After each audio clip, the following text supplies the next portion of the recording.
Salam kerahiman. Hari ini 6 November. Kita akan baca dari 255 dan 267. Kita mulai ya. Dalam nama Bapa dan Putra dan Roh Kudus. Amin. 255. Aku akan menyembunyikan dari pandangan manusia kebaikan apapun yang aku lakukan, sehingga hanya Allah yang boleh menjadi ganjaranku. Aku ingin menjadi seperti bunga violet mungil yang tersembunyi di balik rerumputan. Ia tidak melukai kaki orang yang menginjaknya, tetapi selalu menyebarkan keharuman dengan melupakan diri sendiri sama sekali. Ia berusaha menyenangkan orang yang menghimpitnya di bawah kaki. Bagi kodrat manusiawi ini memang sangat sulit, tetapi rahmat Allah akan datang membawa bantuan. 267. Yesus mengatakan kepadaku bahwa hatinya paling senang kalau aku merenungkan sengsaranya yang memilukan. Berkat renungan seperti itu, cahaya cemerlang menerangi jiwaku. Barang siapa mau mempelajari kerendahan hati yang sejati, hendaklah ia merenungkan sengsara Yesus.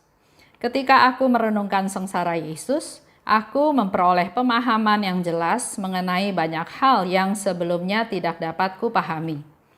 Aku ingin menyerupai Engkau, ya Yesus, yang disalibkan, disiksa, dan dihina. Yesus, ukirlah kerendahan hatimu sendiri pada hati dan jiwaku. Yesus, aku mencintai Engkau dengan tergila-gila. Engkau yang terhimpit penderitaan sebagaimana dilukiskan oleh Nabi, seolah-olah ia tidak dapat melihat rupa manusia di dalam dirimu, karena begitu besarnya penderitaanmu. Dalam keadaan seperti inilah, ya Yesus, aku mencintai Engkau dengan tergila-gila. Ya Allah yang kekal dan tak terhingga, apakah yang sudah dilakukan oleh cinta terhadap Engkau? Sebelum masuk ke pembahasan tentang diary, mari kita sama-sama lihat sharing dari seorang teman saya, namanya Rudy Tamrin. Kita coba dengarkan ya apa yang di-sharingkan dalam video tersebut. Shalom para devosan kerahiman ilahi dan umat terkasih. Terima kasih kepada Bu Esther yang sudah memberikan kesempatan kepada saya untuk bersharing di kesempatan kali ini. Membaca buku harian Santa Faustina itu seperti menelusuri lorong batin seseorang secara dalam dan intim. Itu juga yang saya alami ketika saya mulai merenungkan apa yang beliau tulis di catatan-catatan hariannya, khususnya pada nomor 255 dan 267 yang menjadi topik perenungan pada hari ini. Bacaan harian yang menjadi renungan kali ini bicara soal kerendahan hati yang diambil dari sudut pandang Santa Faustina. Tidak seperti pemahaman kerendahan hati yang biasa saya jumpai, kali ini saya mendapat pemahaman baru mengenai kerendahan hati. Tentunya dari sudut pandang Santa Faustina. Ini menarik. Santa Faustina menganalogikan kerendahan hati dan kebaikan hati dengan bunga violet mungil. Saya bacakan ya. Aku akan menyembunyikan dari pandangan manusia kebaikan apapun yang aku lakukan, sehingga hanya Allah yang boleh menjadi ganjaranku. Aku ingin menjadi seperti bunga violet mungil yang tersembunyi di balik rerumputan. Ia tidak melukai kaki orang yang menginjaknya, tetapi selalu menyebarkan keharuman dengan melupakan diri sendiri sama sekali. Ia berusaha menyenangkan orang yang menghimpitnya di bawah kaki. Bagi kodrat manusiawi, ini memang sangat sulit, tetapi rahmat Allah akan datang membawa bantuan. Bacaan ini dapat dimengerti secara mudah dan gamblang, tanpa perlu kita menginterpretasikannya kembali. Insight-nya apa? Insight-nya adalah kerendahan hati tidak melulu bicara soal merendahkan diri, tetapi kerendahan hati adalah hal menyenangkan Tuhan dan tidak melukai sesama. Santa Faustina hanya ingin menunjukkan kebaikannya pada Tuhan, tidak kepada manusia. Kata Suster Faustina, Memang ini sulit, karena kodrat manusia yang ingin terlihat baik di mata semua orang. Tetapi Suster Faustina menguatkan kita dengan mengatakan bahwa rahmat Allah akan datang membawa bantuan. Seperti yang saya alami, bagaimana saya bersusah payah, bahkan terkadang bersikap munafik hanya karena ingin menyenangkan orang dan kelihatan baik di mata orang, tapi sebenarnya buruk di mata Tuhan. Semestinya kan terbalik. Yang penting baik di mata Tuhan, walaupun belum tentu indah di mata manusia. Jadi pencerahan yang saya dapatkan dari bacaan harian ini adalah kerendahan hati itu ukurannya Tuhan berkenan atau tidak, bukan manusia berkenan atau tidak. Nah, itu tadi dimensi manusiawi, dimensi kemanusiaan dari kerendahan hati. Di bacaan harian nomor 267, Suster Faustina bicara soal kerendahan hati juga, tetapi pada dimensi yang lebih tinggi, yaitu dimensi ilahi. Kerendahan hati ini didapat hanya dengan merenungkan sengsara Yesus terus-menerus. Terus terang, ini juga tidak mudah bagi saya, mungkin juga bagi Anda. Kenyataannya seperti kebanyakan orang, saya berusaha menghindari yang namanya penderitaan. Siapa sih yang mau sengsara? Saya juga menghindari sengsara. Nah, lalu saya mulai berpikir, bagaimana saya harus menghayati sengsara Tuhan kita Yesus Kristus. Saya pikir pertanyaan saya ini adalah pertanyaan kita semua, saya dan Anda. Nah, di kesempatan kali ini, mungkin Bu Esther dapat menjelaskannya bagi kita semua.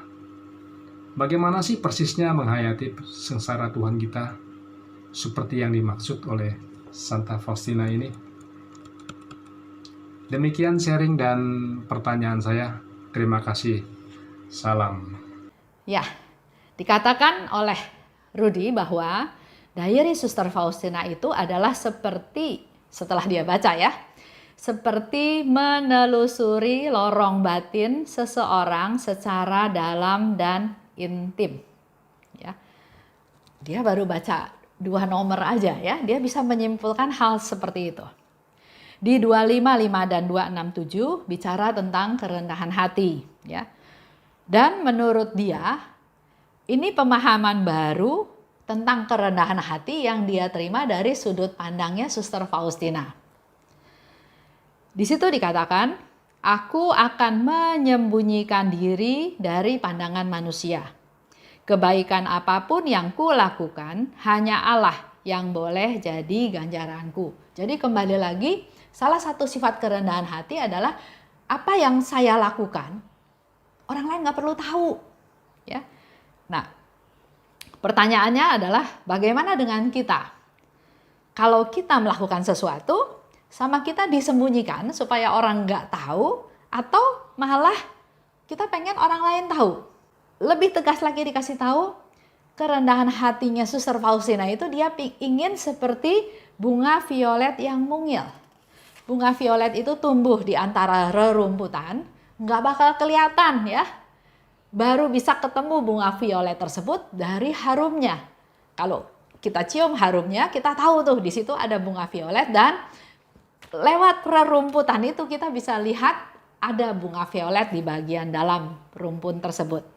Mau menjadi bunga violet yang kecil ya, di situ dikatakan pertama, yang tersembunyi di balik rerumputan, yang tidak melukai kaki yang menginjaknya. Jadi kalau kita jalan di atas rerumputan ada bunga violet kecil, kaki kita nggak sakit. Beda sama kalau kita misalnya menginjak bunga putri malu, ya ada duri-durinya. Bunga violet kecil itu adalah yang selalu menyebar keharuman, dan memang bunga itu baru bisa ditemukan dari harumnya. Yang melupakan diri sendiri, jadi dia nggak fokus kepada dirinya sendiri, dan bunga violet kecil itu adalah yang berusaha menyenangkan orang yang menghimpitnya di bawah kaki. Jadi walaupun kita menginjak bunga itu, kita nggak merasa sakit, kita nggak merasa sesuatu yang tidak enak, bahkan menyenangkan orang yang menghimpitnya di bawah kakinya. Mungkin jadi lebih empuk ya, karena ada bunganya. Nah, menurut Rudy, kerendahan hati adalah tentang hal menyenangkan Tuhan dan tidak melukai sesama. Ini yang Rudy bilang mendapat pandangan baru tentang kerendahan hati, yaitu satu, orang yang rendah hati adalah orang yang menyenangkan Tuhan, dan yang kedua, yang tidak melukai sesama. Kalau dari sharingnya Rudy tadi kita dengar, dia bilang pengalaman hidupnya ya, dia bilang dia bahkan bersusah payah, bahkan bisa sampai bersikap munafik untuk menyenangkan orang, untuk kelihatan baik di mata orang, tapi mungkin busuk di mata Allah. Ya. Itu sharing dari Pak Rudy tadi ya. Nah, kesimpulannya, kerendahan hati itu ukurannya adalah Tuhan. Tuhan berkenan atau enggak dengan apa yang dilakukan. Kalau Tuhan berkenan, berarti kita sudah lakukan hal tersebut dengan rendah hati. Tapi kalau Tuhan nggak berkenan, berarti kita belum rendah hati. Jadi dimensi manusiawi dari kerendahan hati itu adalah ukurannya tadi. Apakah Tuhan berkenan atau enggak? Kalau Tuhan berkenan, berarti ukuran kerendahan hati menurut dimensi manusiawi. Ya. Nah, yang ketiga, dikatakan lebih lanjut bahwa gampang nggak sih untuk rendah hati? Sulit ya, di situ Suster Faustina juga tulis di buku, sulit. Kita mau jadi rendah hati dengan kekuatan kita sendiri, dengan kepintaran kita sendiri, dengan niat kita sendiri, pasti kita gagal. Tapi Suster Faustina bilang, tapi dengan rahmat Allah, maka kita minta rahmat Allah. Rahmat kerendahan hati, rahmat kesabaran, rahmat mengampuni, rahmat toleransi, ya kita minta rahmat dari Tuhan, maka akan datang dengan bantuan. Jadi buat Bapak Ibu, buat kita semua yang mau rendah hati, harusnya kita memang mau rendah hati ya, karena Yesus bilang rahmat-rahmatku hanya mengalir pada yang rendah hati. Nah, untuk rendah hati, Faustina bilang sulit, tapi dengan minta rahmat dari Allah, maka dia akan memberikan bantuan. Di 267 dikatakan, hati Yesus paling senang kalau aku merenungkan sengsaranya yang memilukan. Ini yang terus-menerus diminta oleh Tuhan Yesus pada jam kerahiman.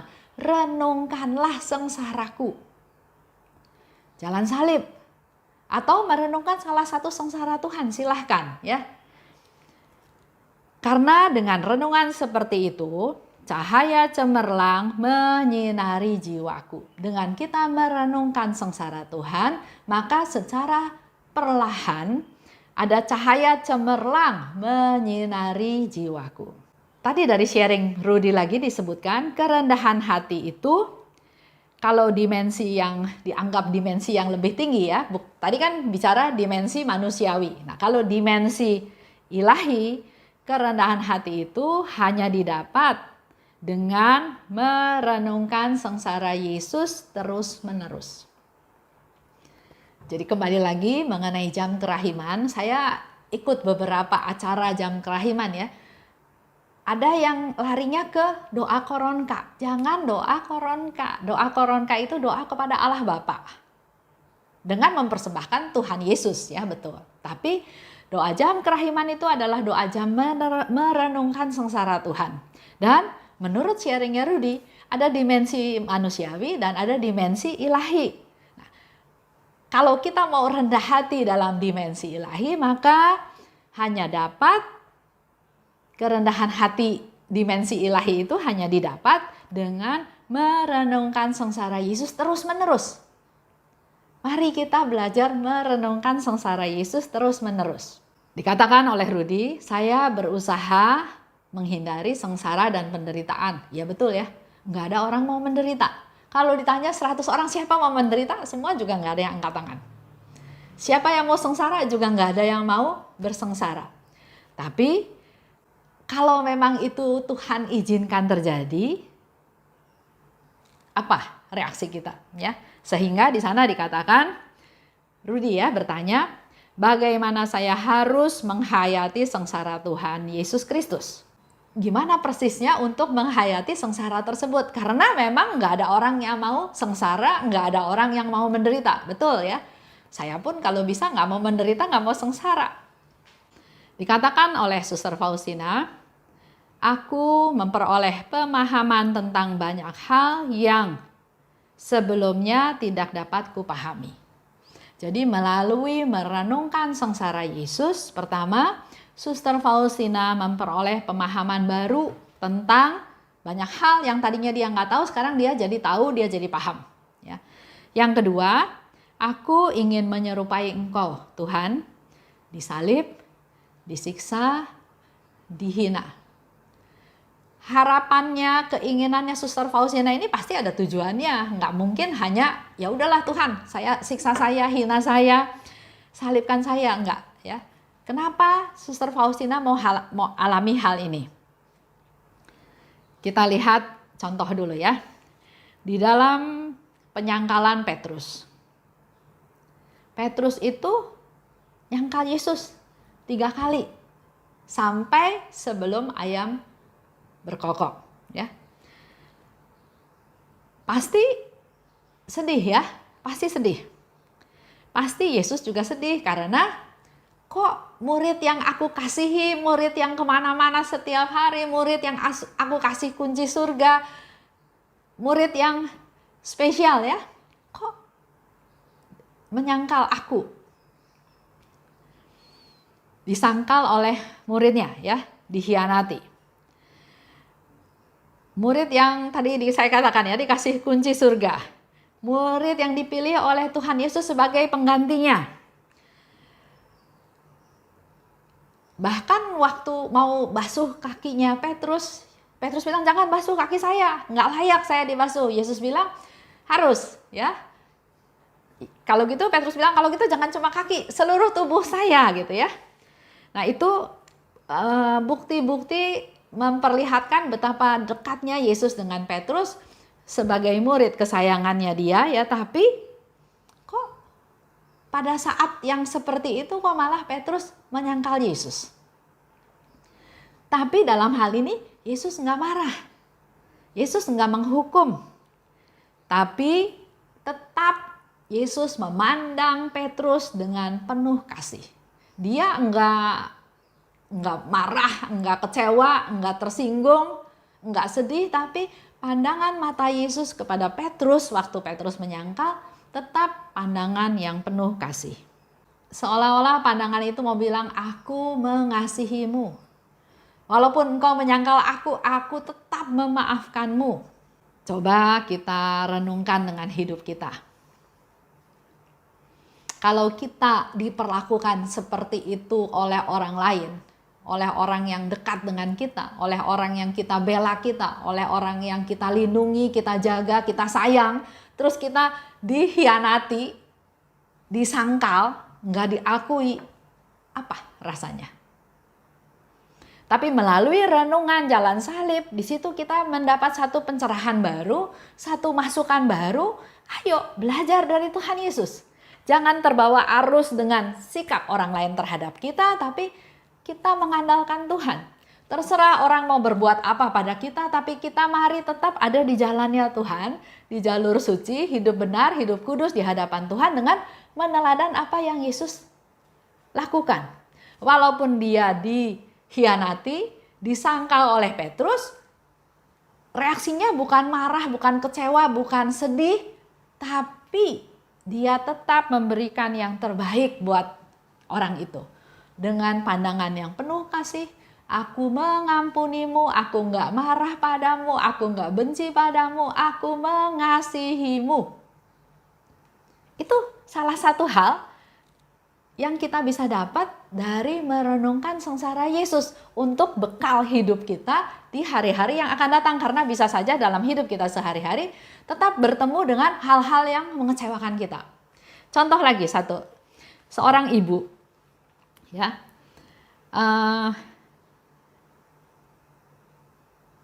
Saya juga nggak terlalu tahu bagaimana relasinya ya antara suami istri ini, tapi setelah sekian tahun nggak ketemu, saya dengar suami istri ini sudah pisah ya. Cerai atau enggak saya nggak tahu, tapi yang pasti suaminya tinggal di rumah mana, istrinya tinggal di rumah mana. Saya juga nggak mau tanya lebih lanjut ya, karena itu sudah terjadi dan selama ini teman saya hidup happy-happy aja. Nah, berapa lama kemudian saya ketemu lagi sama dia. Ada waktu yang lebih banyak sehingga kami ngobrol. Nah, di dalam obrolan tersebut, akhirnya ya saya mencoba menggali atau bertanya bagaimana kehidupan keluarganya dia.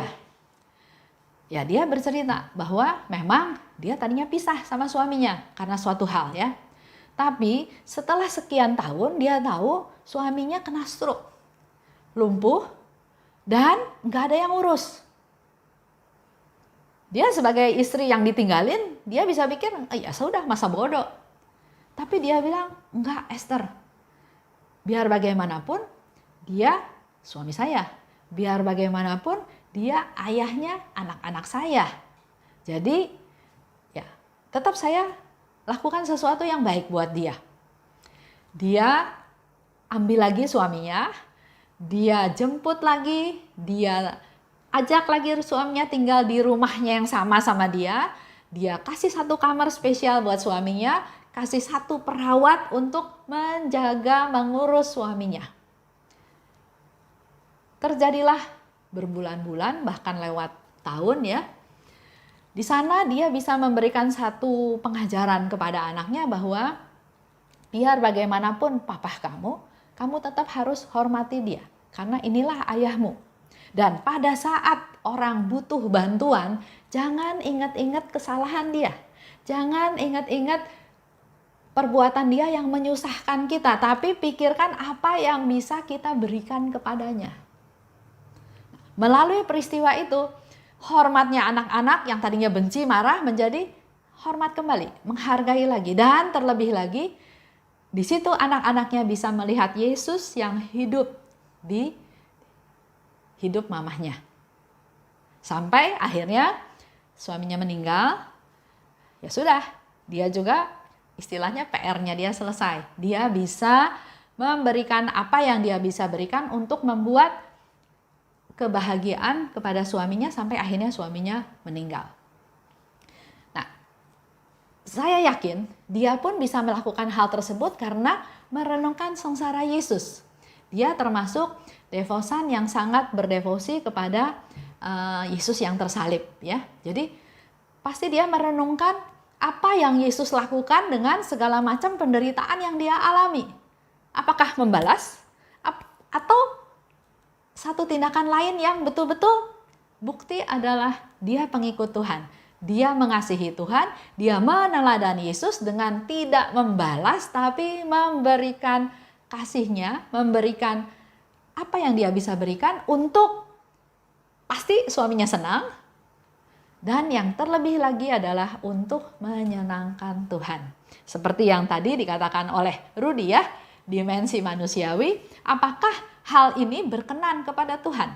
Kalau berkenan, kita sudah melakukan satu kerendahan hati. Tapi kalau kita ngotot, kita merasa benar, kita merasa saya disakiti, saya mau balas, nah itu udah pasti nggak berkenan kepada Tuhan. Jadi kembali lagi, khusus untuk menjawab pertanyaan Rudy dan mungkin juga pertanyaan kita semua yang lain, dengan merenungkan sengsara Yesus, satu, kita menjadi mengerti yang tadinya tidak mengerti, tidak bisa menerima, menjadi bisa mengerti dan bisa menerima. Apa yang dialami Yesus bukan hal yang kita nggak bisa alami, kita juga bisa mengalami. Difitnah, dikucilkan, disalahkan, dihina, dipukul, dicambuk, macam-macam ya. Dan Yesus memberikan satu teladan apa yang dilakukan terhadap orang-orang yang menghukum dia, menghina dia, mencambuk dia, merekayasa bahwa dia menjadi orang yang bersalah. Yang kedua, di sini kita juga tahu bahwa Yesus sudah lebih dahulu berkurban untuk saya. Untuk saya manusia berdosa. Saya dibela sama Tuhan, dikasih sama Tuhan sedemikian rupa sampai Yesus mau wafat di kayu salib. Kalau saya sudah dibela sama Tuhan, harusnya saya pun meneladani Yesus. Bisa membela orang lain. Bisa berbuat, mengasihi, mengampuni, membantu, menolong, tidak menghakimi orang lain. Yang ketiga, dalam renungan tentang sengsara Yesus, kita pun menjadi sadar bahwa jangan fokus pada saya. Yesus nggak pernah fokus pada saya. Saya sakit, saya menderita, saya haus, saya dicambuk, saya nggak salah, enggak. Yang dia lakukan adalah dia selalu peduli buat orang lain. Kalau kita perhatikan perjalanan Yesus di jalan salib, sengsaranya Yesus, dia menghibur wanita yang menangis. Dia memberikan wajahnya kepada Veronica yang begitu peduli kepada Tuhan Yesus. Dia memberi. Ya, bahkan sudah di atas salib pun dengan segala macam penderitaan, dia masih memberikan sesuatu jawaban yang sangat menyenangkan buat salah satu penjahat yang ada di sana. Pada hari ini juga engkau akan bersamaku di Firdaus. Dia juga berdoa kepada Bapa, Bapa ampunilah mereka karena mereka nggak tahu apa yang mereka lakukan. Jadi semua yang dilakukan oleh Yesus itu adalah untuk orang lain, bukan melihat diri sendiri. Yesus katakan, aku haus. Tapi bukan hanya haus karena dia haus, tapi lebih ke arah aku haus akan keselamatan jiwa-jiwa. Jadi tetap fokusnya bukan diri sendiri, tapi orang lain, jiwa-jiwa lain yang harus diselamatkan. Melalui renungan jalan salib, melalui renungan sengsara Yesus, kita juga bisa makin mengenal tentang kerahiman ilahi yang tidak terselami.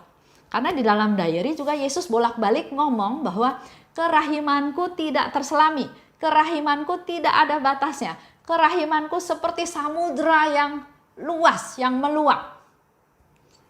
Kerahiman ilahi tidak terselami. Maka dengan kita merenungkan sengsara Yesus, sebetulnya kita sedang menggali, sedang mencoba mengerti kenapa Yesus lakukan ini.